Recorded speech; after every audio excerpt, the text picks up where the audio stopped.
Welcome. Thank you. Yeah, Mr. Sackitey, like the full name. Introduce yourself to us the full name. Ernest Ofori Sackitey. Ernest Ofori Sackitey. So, what do you do at Redclay, or let's say SCCA, the whole institution SCCA? Okay, so first off, I am the in-house photographer. Okay. So I do documentation for the institution Okay. with regards to programs and also like ongoing projects of the institution. Okay. So if you take Redclay for instance, the construction project going on, Yeah. I do the documentation for it. If you take the Okay. silo and even for the exhibitions and other things that we are doing, yes. Okay. Yeah. All right. And how did you get to know about SCCA? How did you get in contact with them, or even the founder Ibrahim? Uh, okay. I knew Ibrahim from campus. Okay. Yeah. So Ibrahim, when I got to campus, I think that was in 2015. Ibrahim was doing his PhD at the time. Okay. Yeah. So I just knew him, and we had also done research on him. Like we've been giving uh, uh, like assignments to do research on him and all that. Okay. So that was the first time I actually heard of Ibrahim. I hadn't seen him personally. Okay. Yes, but coming into close contact with him was in I think 2018, when the plans or the proceedings for the first exhibition of SCCA Yes. was being put in place. So at that time, the curator Bernard Akwe Jackson came to us, and then myself, Ato Jackson, and Hassan Isa Bright, Ahajivia, and a few other people were contacted to help with the production of Kofi Dawson's work. Yes. So we went to his house to help with the production, and that is where I first met Ibrahim in person. Okay. Yeah. So after that, after the show, after that, we came to Tamale to put up the exhibition and all of that. So I think after that, and then the relationship grew better and better, or stronger. Okay. Yeah. All right. So after my first my degree program in Kenya, that's painting and sculpture, Okay. I was contacted to come and do my service with the institution, and that's how far we've come now. Wow. Yeah. And since you did a research on Ibrahim, you will be best to describe who he is to us, because some call him the old materia guy, some call him the guy with the plane. You did a research on him. How would you describe Ibrahim? Ibrahim is an artist. He's an artist just like anyone, but it also depends on what or how he's also taking his art practice, or where he's taking his art practice to. Okay. What kind of impact is he making with his art practice?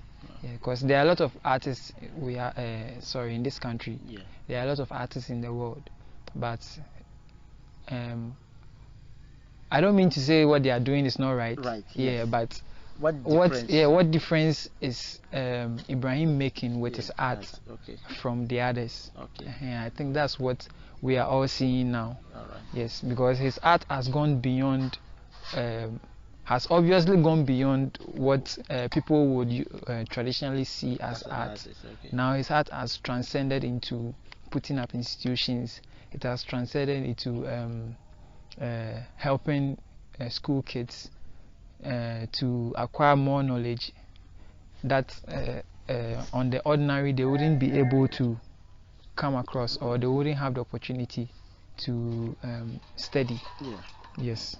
So, talking about communities and schools and students, how would you describe the interaction so far? You have been interacting with the students when they come. You have been close contact with them since the days of Kofi Dawson. Yeah. Up until now. Yeah. What have you observed about the students coming to interact, both the young and the old?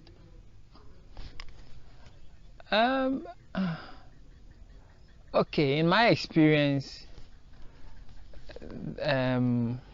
I think there is this perception of I don't know how to put it.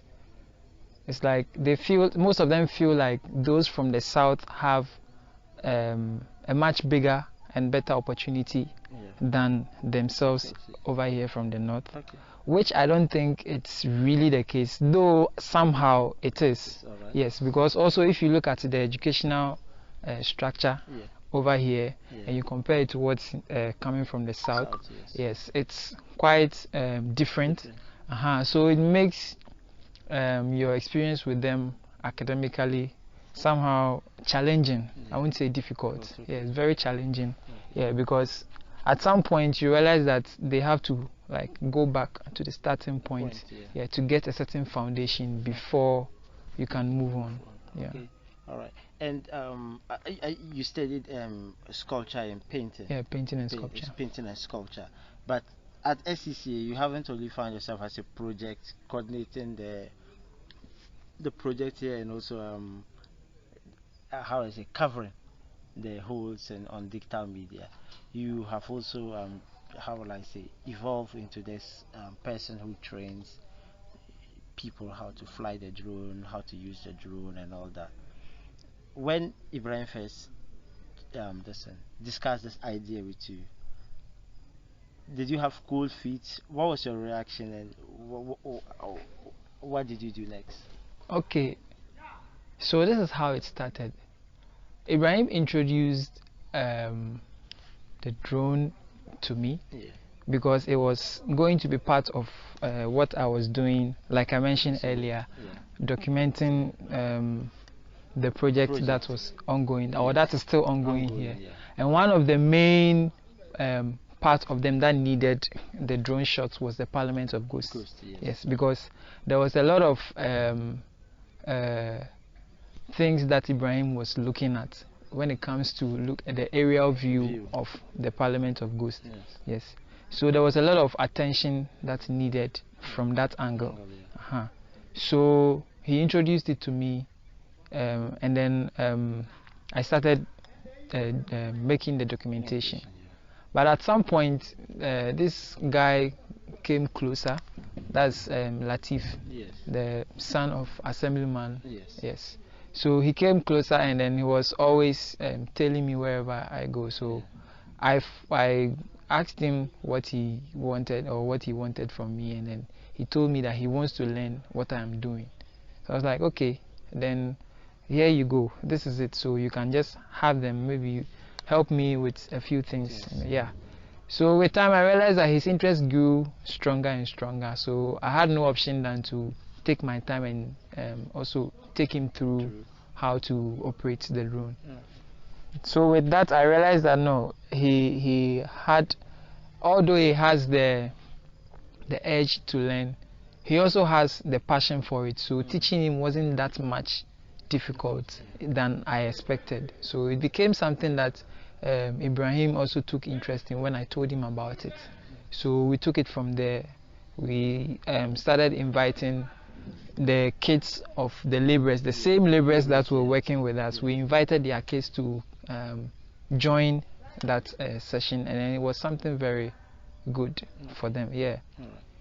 And since then, the drone thing has become it has now become an integral part of the institution, something that we always so now you've moved from teaching the laborers that work with you here to communities. I've seen you do some training in some communities. How was the reception like when you moved into the communities, from the teachers to the students and the community people?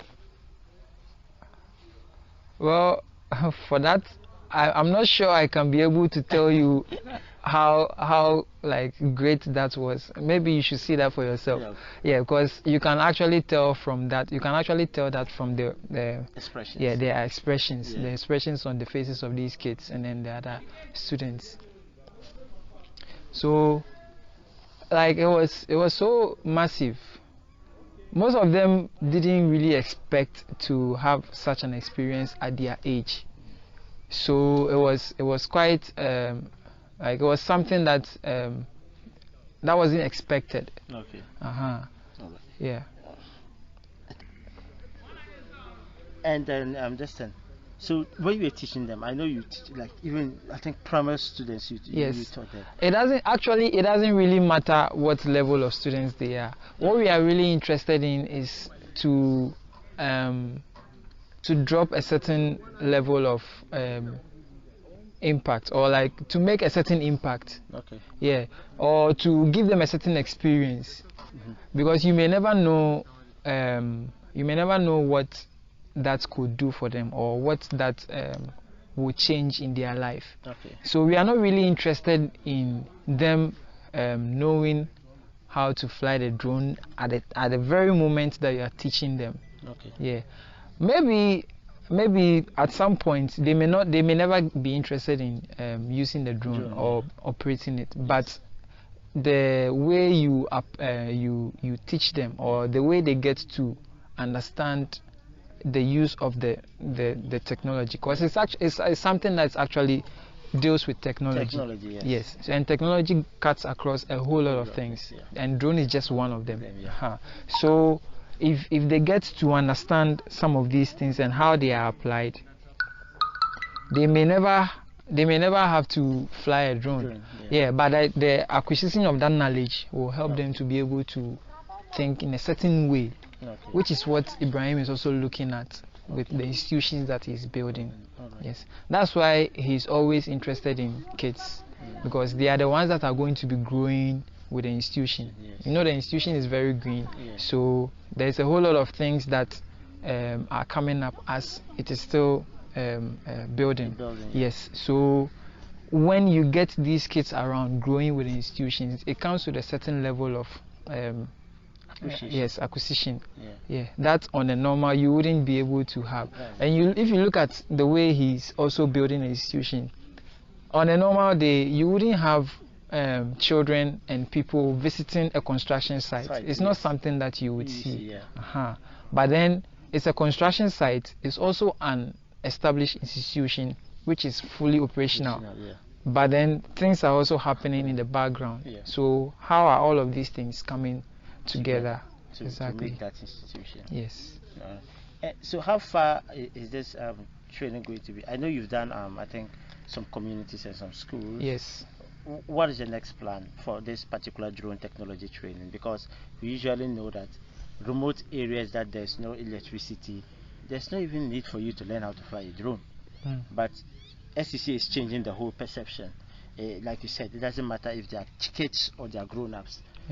Acquiring the knowledge is more important. What is the future for this drone technology you are teaching? Well,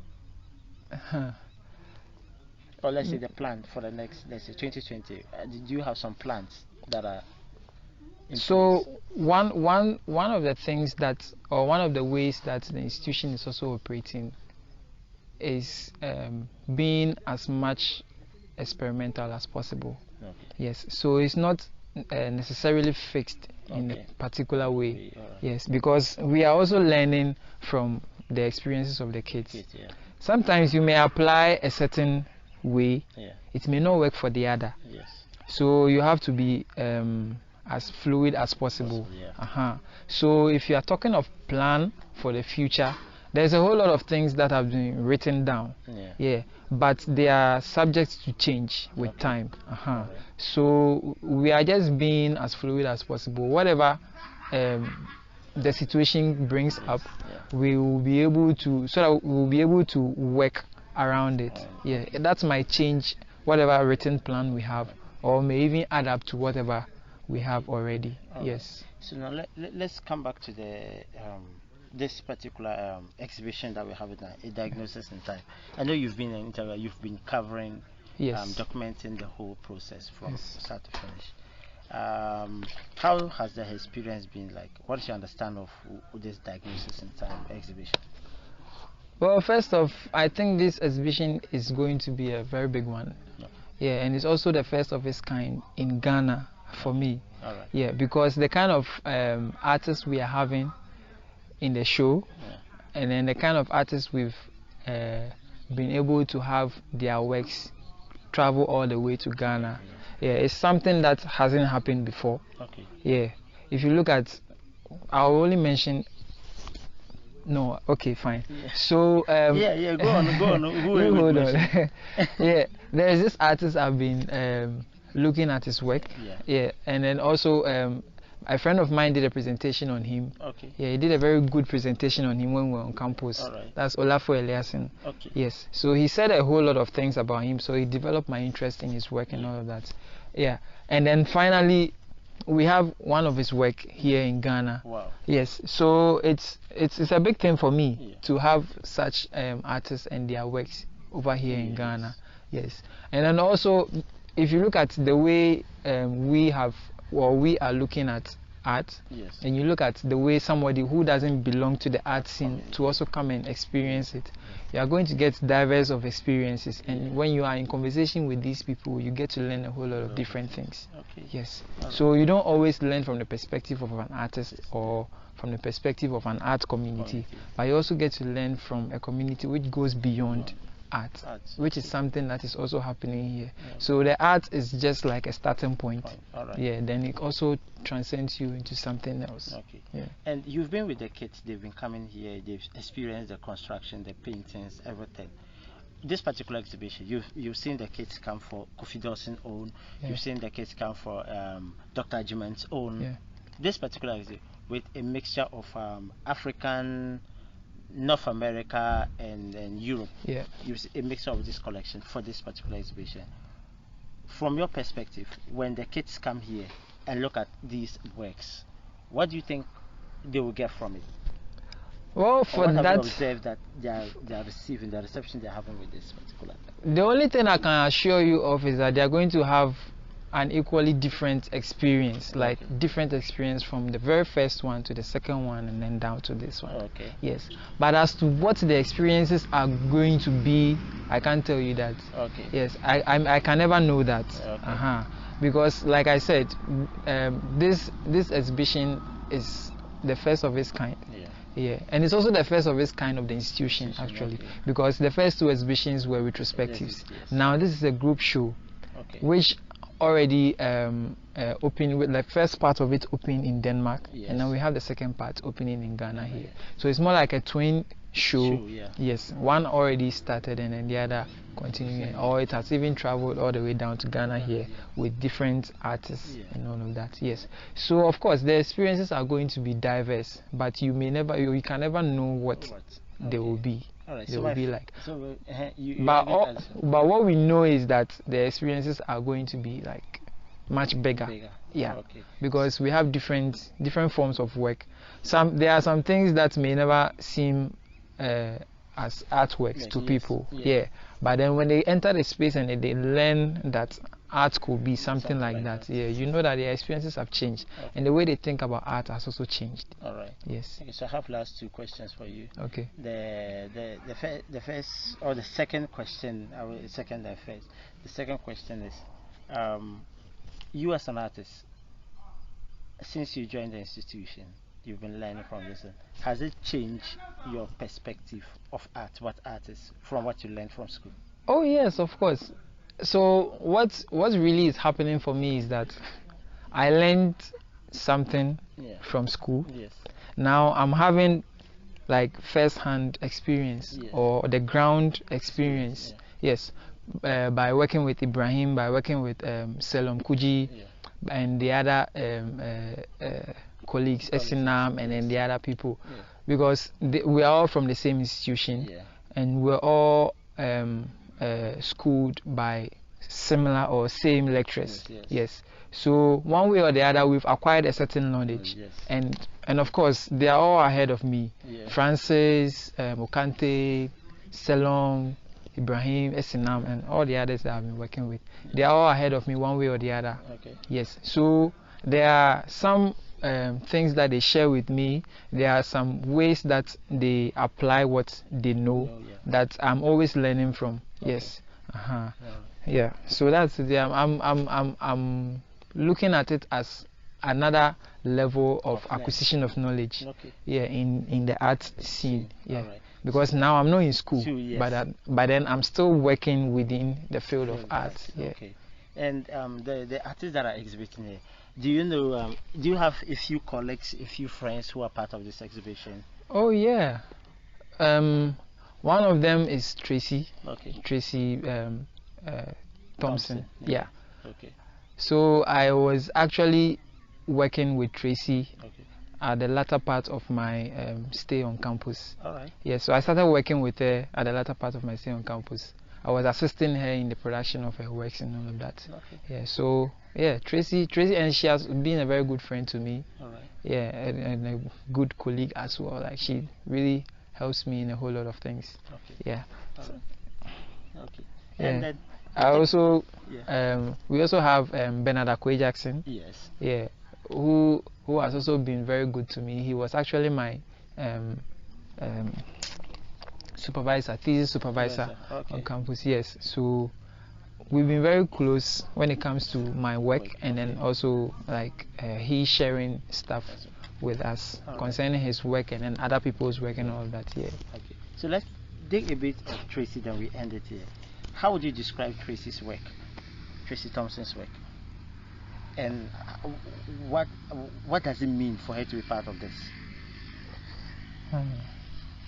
Tracy, how do I put this? Tracy, for me, Tracy's work, that's actually what drew me to her. Actually, Okay. like the way she, when I met Tracy, she was